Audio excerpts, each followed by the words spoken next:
Embodied, web novel from the world of Isurix. Sequence 02, Awakening. Previously in Embodied, a cosmic entity entered a dead world. An explosion thundered, and the world turned inside out for a moment. Dust from Keenet fell slowly, like time itself. After the fusion of the energetic anomaly with the planet and the subsequent explosion, whose shock wave swept across the entire sphere, several cycles of alternating twilight and scorching radiation passed before the events on the planet slowly began to return to normal. The distant racket of mechanical crushers revealed that the great monsters were working again, and that life on the planet carried on.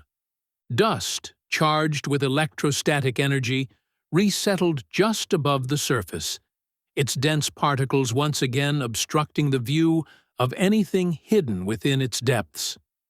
A pleasant, regular, resounding tone from a piston dropping from great height onto the dry rock was suddenly interrupted by a strange noise. Bizarre tones alternating with speech, singing, shouting, a burst of vulgarities and cursing.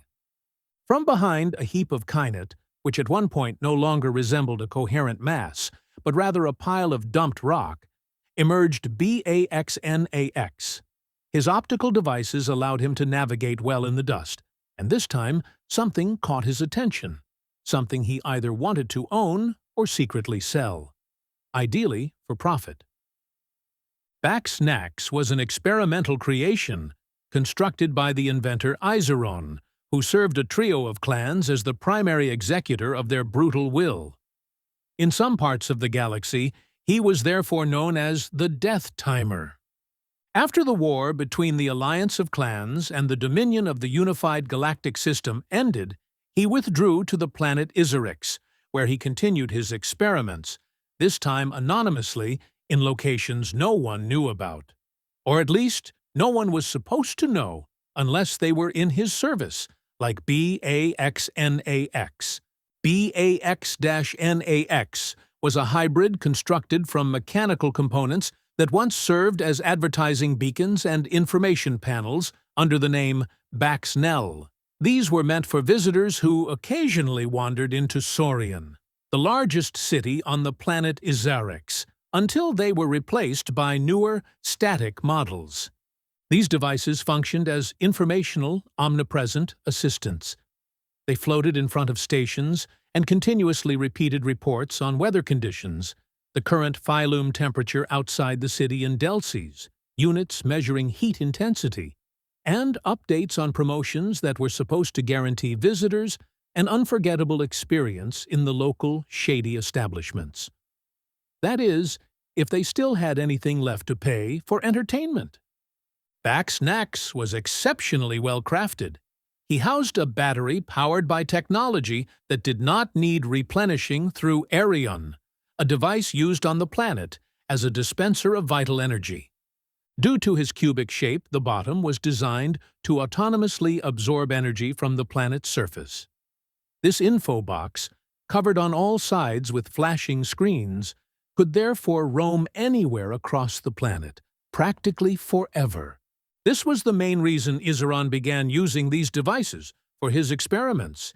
He attached living tissue from humanoid beings to their mechanical parts so that, fueled by the planet's continuous energy flow, they could operate without interruption. This highly complex procedure required brutal modifications to the genetic structure of the being that was to become a permanent part of the metallic information box. No one volunteered for the task, not even for a high reward. The process of embedding living tissue into the machine and linking it to nerve fibers was so agonizing that every subject succumbed to unbearable torment. Though undeniably brutal, keeping the nerve threads active was crucial.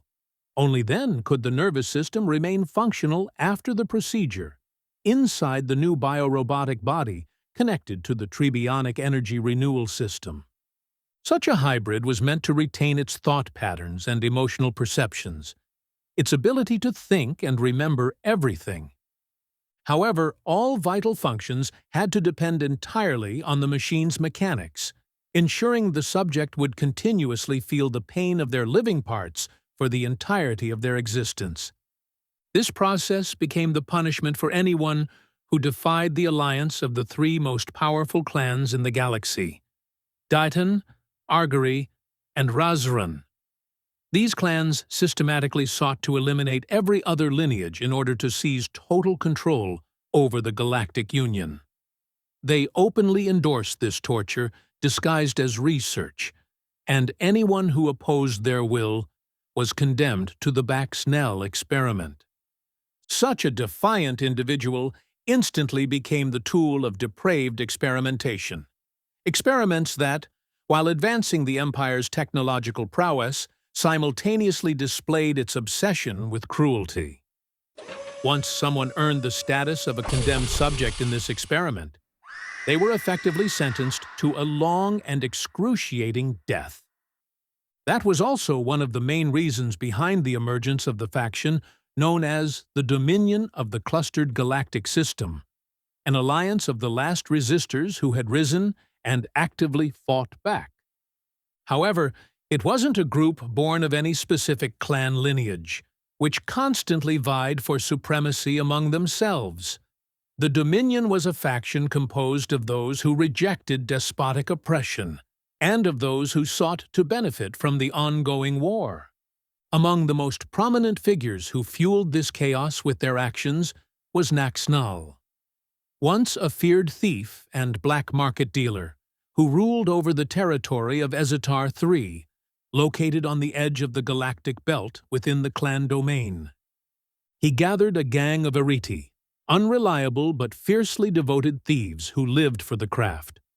To the ruling clans, Naxnal did not pose a real threat, but he was like a blister on their foot, not deadly, but persistently annoying. With his large and technologically advanced crew, he repeatedly raided energy depots and stole inactive prototypes of EAR technology from research labs. These were then sold on the black market, often for a mere fraction of their true worth. These thieving exploits not only caused economic damage, but also provided the opposition with a chance to study the forbidden technology and learn how to defend themselves against its effects. And so, the very leader of this rapidly growing gang, Naxnal, once imprisoned, became the first successful prototype of a horrific experiment. His name was fused from two sources: Baxnell, the original info beacon machine; Naxnal, the condemned thief. Thus was born Bax-Nax. Some peace advocates believed the creator of the name had a sense of dark humor, but others knew the truth. The goal was to disgrace his name and turn it into a warning symbol. It wasn't enough that his consciousness remained imprisoned. He also had to bear a name that mocked his memory. The consciousness of Baxnax never fully came to terms with its state, even after years of service. Sometimes, when he repeated his ads aloud to himself, there was sadness in his voice.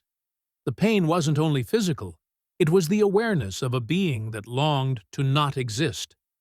Today, he roams the planet bitterly, drifting through junkyards and scrapyards as a scavenger of waste, a lifeless remnant of brutal justice. Ta-da-da! Ta-da-da! Weather. Weather! What's the weather like? Came a grumpy, raspy speaker voice from behind a pile of kyanite. Temperatures shooting up to 2 Celsius, which means fry your faces and switch to electro mode. And for those not fond of getting roasted, we've got Cortex, the bar where even robots drown their bugs. Today only. Anyone arriving in a jumpsuit with reflective accessories gets half a nervo shot for free. Ta-da-da, ta-da-da, mind plug for you. Galactic entertainment for all species. Yes, even the slithery ones. Just today. Access to the neurosimulator for only 3 energy units. Ta Da-da! Ta-da! Oh, what do we have here? The announcement ended in astonishment. He hadn't been reciting the ads because he had to, but because they made him feel a little less alone. His voice system activated the audio broadcasts at regular intervals, and depending on his mood, he'd toss in a curse or mumble to himself. But this time, something strange interrupted the sequence. Bax Nax, buried in dust beneath a heap of crystalline kyanite, suddenly saw something through the devices installed where his eyes used to be, something that jolted him out of his mechanical routine. The bulky magnifying lenses sent a grainy yet sharp signal to the remnants of his thinking brain. He saw something unfamiliar, something that took his breath away, if he had one.